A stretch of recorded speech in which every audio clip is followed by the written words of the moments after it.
C'est le premier grand feu de l'année dans le département. En tout, une centaine d'hectares partis en fumée. C'est cramé, ça c'est foutu.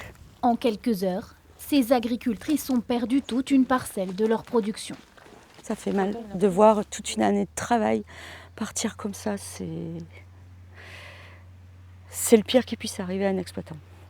Hier, un peu avant 14 heures, un engin agricole déclenche accidentellement l'incendie. Alimenté par des vents puissants, le feu se propage rapidement.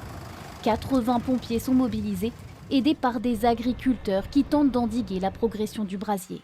Leur priorité, protéger les habitations. Il suffisait que ça commence à brûler la grange, là, par exemple, et puis tout y passait, quoi. Celle de Raymond est encerclée par les flammes. J'ai traversé un nuage de fumée là-bas, que je ne savais plus si j'étais sur la route ou sur le bas-côté, enfin c'était l'aventure, là.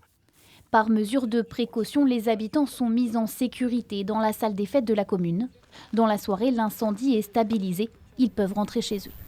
Ils étaient quand même très inquiets, très choqués, mais ils ont été courageux, ils ont été coopératifs, ils ont fait ce qu'on leur demandait de faire. Ce matin, les cendres sont encore fumantes et les vents persistants. Le risque de reprise du feu n'est pas écarté. On a encore des équipes qui sont sur place et qui vont justement parfaire tous ces fumerons, tous ces points chauds afin de permettre d'éteindre le feu complètement.